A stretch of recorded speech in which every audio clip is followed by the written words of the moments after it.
Sam. You're a bit late coming home. Is everything okay? Don't tell me they gave you overtime again. Oh, shoot, Marie, I'm so sorry about this. There was actually an office outing after everyone punched out. I should have mentioned it to you. Oh, I see. I didn't know about that. I was just getting worried about why you weren't coming back. Well, if I don't come home, then you can probably just assume that I'm at some kind of office party or something like that, okay? There really isn't any need to worry about me at all. But anyways, we're about to head to our third bar for the night right now. Hold on a second. You mean that you've already gone to 2 bars tonight? Just make sure you don't drink too much tonight, Sam. I mean, is this really a drinking party for your work?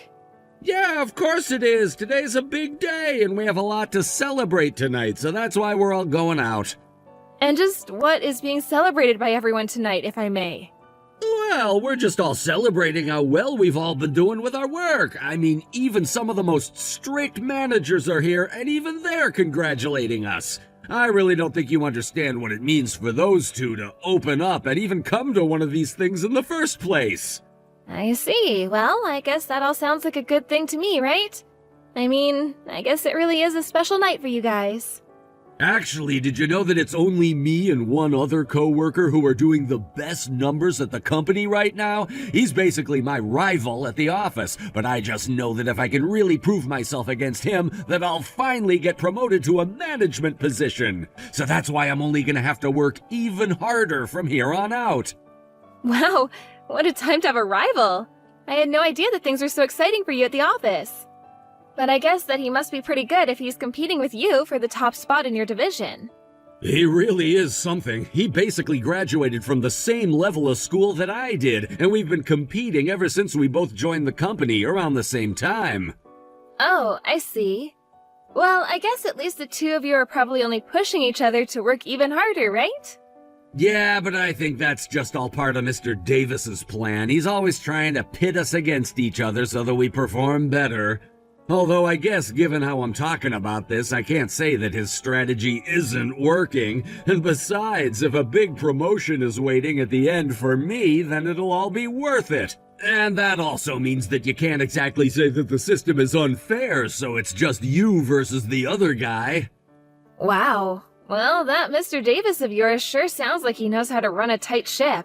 And you were saying that he's actually there drinking with you all right now? Well, I mean, it is a celebration after all, right? You're right, I was just curious. So, do you have any idea around what time you'll be coming back home? Yeah, I'm still not so sure about that. I think that we'll probably just be drinking all the way until morning. Really? You're gonna be out that late? Are you sure that you're going to be okay doing that? Of course it's gonna be fine. I already said that I'd be okay, didn't I? I've been bracing my liver for it this whole time. If you say so. Just be careful, okay, Sam? Anyways, if you're gonna be staying out, then I'm probably going to bed. Yeah, that's probably a good call. You should go and get some sleep if you can. In fact, why aren't you asleep already? Well, I really couldn't get to sleep at all because Daisy kept waking up and crying all the time. I don't know what was going on. I can't remember the last time she was crying that bad. Yeah, well, you're right about that. She certainly does cry quite a bit, doesn't she? Although I guess it's a good thing that I decided to go out with everyone tonight. It would really suck to be stuck at home with a crying baby all night, don't you think? Well, I won't say that I don't understand where you're coming from in saying that, but... You know, I've been starting to get really bad headaches from dealing with all this crying. And I really just don't think that I'm getting enough sleep at all. And I don't think that Daisy is helping either. Well, then why don't you go and make her stop crying or something, huh? I mean, do you really think you're going to accomplish anything just texting me? Do you really think it's as easily done as that? I don't even know why our daughter is crying in the first place. But you know, it would be really, really nice if I could count on you for a bit more help now and then. Oh, come on. You know how exhausted I am after working all day, don't you? Why should I have to take care of the kid on top of that? I know that you're tired, but... Well, I guess that I thought it wouldn't hurt to ask is all. Anyways, I'm gonna go ahead and go to sleep. You have a fun rest of your night, okay?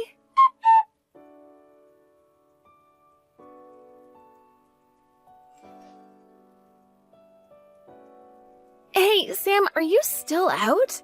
Are you gonna be able to get back home after the buses stop running? Oh, yeah, sorry, there's another office party tonight, so I don't think that I'm gonna be back home until the morning. But it's Daisy. Don't you know that she's sick and has a fever? In fact, I think that whatever she has might have passed on to me, and I just feel awful. Please, Sam, can't you try to come home just a little earlier to help out around here? No, that is just not going to happen. Besides, if I go back home right now, then I might get whatever you two have. So I think I'll just have to find a place to stay for the time being. But it's Friday. You're supposed to be off work tomorrow and the day after, right? Please, I really do wish that you would come home and help us out a bit more. I really don't know how much more of this I can really take, Sam. Okay, well, if Daisy has a fever, then that probably means she's been crying all day, is that right? If that's the case, then I'm really not going to be going back. This is our child that we're talking about, Sam. You need to be here for her, don't you get that? But I hate kids. All they do is cry and whine, and Daisy is the real reason that I'm never ever home. So then, the whole reason why you're always out of the house is just because you wanted to avoid being around Daisy? That's exactly what I'm saying. I can't stand her crying all the time. It really just drives me crazy. She makes my head pound. Oh, really? Well, have you thought about how her crying might make me feel? I know that it's not easy or fun, but we are her parents, and we can't just run away from our responsibilities. Our responsibilities? What are you talking about? You should be taking care of the kid and telling her not to cry so much. How about you start actually doing what you're supposed to be doing first instead of pushing all this work on me? Why are you being like this? I mean, can't you see that I'm already trying really hard? You're the one going out drinking with your friends every night. How is that responsible? Why can't you just work with me a little bit on this? Is that really so bad for you? You really just don't get it, do you? These work parties are still part of the job. It's all connected. This is one of the few chances that we have several departments gathered and we're all able to communicate with each other. Not only that, but we all work very hard and deserve a break now and then. I really am not sure about that. I mean, I think that you might just want to drink with your friends. But I really don't think that I can stand living like this. Besides, aren't you worried for your health if you keep drinking at this rate? There you go, talking about things you don't understand again. You don't even work, so it's no wonder you're so weak. But unlike you, I actually work hard every single day, and so that means that I need to drink in order to release tension. Although I'm not surprised you wouldn't understand. Why are you doing this? Why are you looking down on me like this? I thought that we were partners. Can't we just try to get along and help each other? Are you really gonna try and tell me that you think of yourself as working hard just because you do some chores around the house? Are you kidding me? I don't need to hear this from a little worm like you. You're nothing but a parasite. A parasite? How could you say that about your own wife? What is the matter with you? Well, it's true, isn't it? I mean, you can't live without my money, right? So any way that I look at it, you seem like a parasite to me. Anyways, are we done here? Because I just want to let you know that I am not going to be coming home until you're over this cold of yours.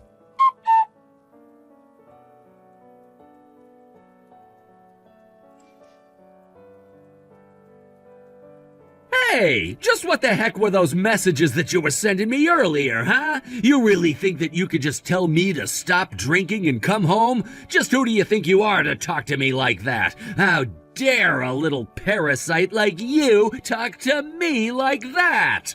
And just who do you think you are calling someone a parasite, huh? Who do you think? I'm the person that you feed off of, you little leech. I really ought to just up and get rid of you for this. I mean, really, if you don't want you and Daisy to be kicked to the road, then you better start obeying what I tell you. It's high time that you understand your place in this relationship. I really can't believe that you're talking to your own wife like this. In fact, you know what? Why don't you just not even bother showing up to work tomorrow, okay? Excuse me? Just who do you think you are telling me what to do again? You really need to get your act together, Sam, and you should know that I am not your wife. Wait, what? What do you mean you're not my wife? If you're not my wife, then who are you?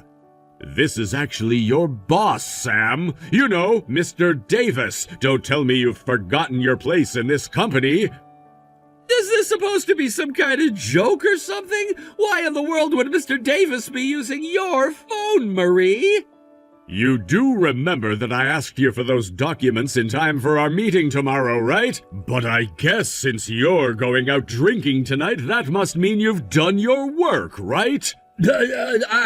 How would you know that unless you're really Mr. Davis?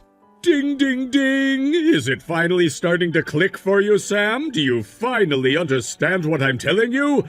After all, there's really no reason why your wife would have to know about any of this, right? Sir, I'm really sorry for this mix-up. This is just a little running joke that I have with my wife is all. I really did have higher hopes for you, Sam. But after seeing the kinds of messages you send to your wife, well, there's no other word for it except for disappointment. I just am so let down right now. Wait, no, please, you don't understand. You see, the two of us actually got into a little fight a few days ago, and well, yes, I shouldn't have said what I said, but please know that I don't always talk to her like that, and I am very sorry that you had to see this. Oh, please, you really think that I'm going to buy that? I've already read through your message history. You talk like this to your wife all the time, and we both know it. You don't care about her at all. Please, sir, I'm really not trying to fool you or anything like that, but I just think that this is a matter for my wife and I to work out. I really don't think that this has anything to do with our business at the office at all. You wish it was that simple, but I'm not just upset with you for how you've been treating your wife. What do you mean? What else have I done to upset you? Well, first of all, you have been going out drinking practically every single night, and I understand that you've been telling your wife that you've been going out for company parties, right? Care to explain about these non-existent parties? You don't understand. I was only trying to give Marie an answer so that she would stop bothering me, but I really was drinking with people from other departments. Oh, that's right. You're always forcing all the younger employees to go out drinking with you. But how about you quit bothering my staff and stay at home with your wife and kid for once? Because Marie has told me all about how little you've done for her. You've put all the work on her while you go out and have a good time at night. But that's not fair. I don't just push all the work on her. It's a give and take. And I've had plenty of days where I've helped with the child rearing. You can't just believe all the lies that my wife has told you. I thought I told you to quit lying to me. You have been putting all your work on your wife, and I can tell just by reading your messages. Meanwhile, I've heard all the rumors at work about you spending all your time at less than savory bars. But who did you hear this from? Who's saying this about me? If you really must know, it was one of the poor employees that you've forced to go with you on these outings, and he got to see the kind of person that you really were. Not only that, but you lied to your wife about where you were going. I really am sorry. I didn't think that my wife would go along with me going out this much unless she thought it was all hosted by work. You really are a piece of work, do you know that? I really am going to have to rethink what I had in mind for you. Wait, no, please. Okay, look, I admit that I shouldn't have pushed all of that on the staff that I made to come out with me, but think about all that I've done for this company, all that I've accomplished. I'm one of the top performers in the company. Except for the fact that I know you push all the work that you don't want to do on your underlings. You've never, ever been serious about this job at all, have you?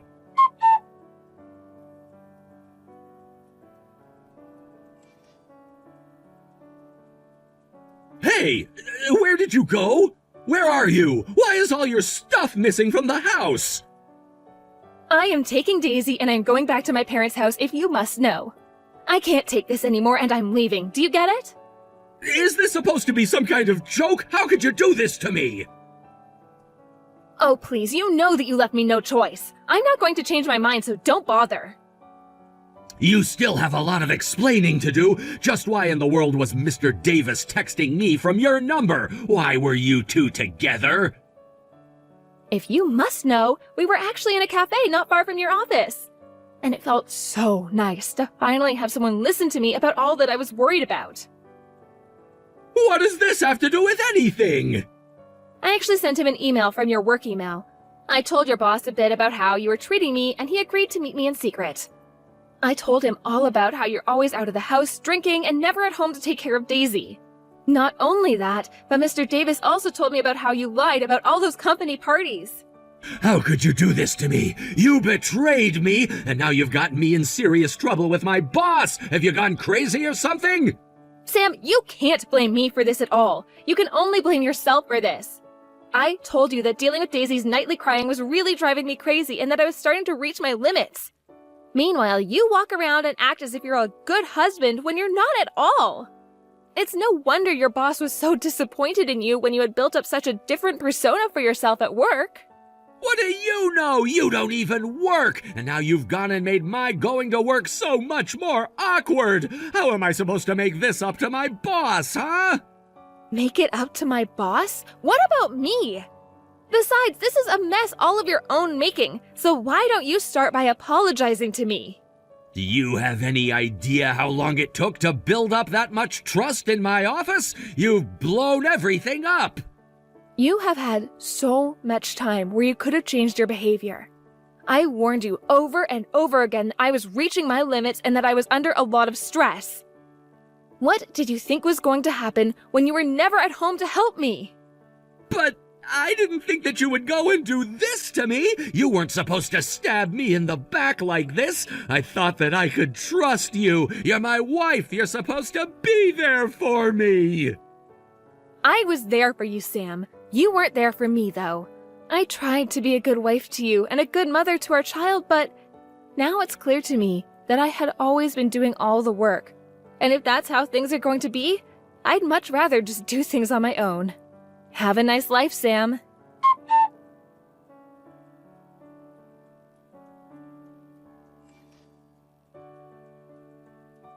After that, I heard through the grapevine that Mr. Davis spoke to the company management and arranged it so that Sam started to get less high-profile projects and was put on much more menial tasks that would never advance his career.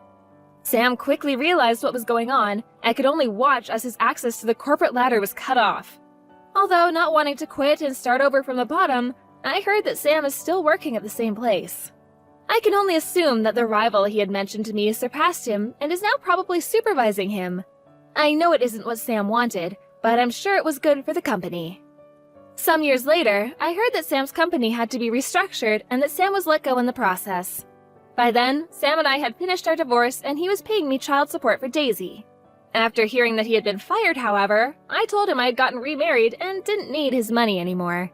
Now I live a quiet, happy life with a loving husband and my daughter who adores him. Obviously, I wasn't happy about how things ended with Sam. But by the time things were falling apart, I was actually walking out. I knew I had made the right decision. As for my daughter Daisy, if she wants to build a relationship with her father in the future, I won't stand in her way. But for now, I only want to make sure that she is raised in a loving family. Thank you for watching. If you like this video, please give it a thumbs up and don't forget to subscribe to see more content like this.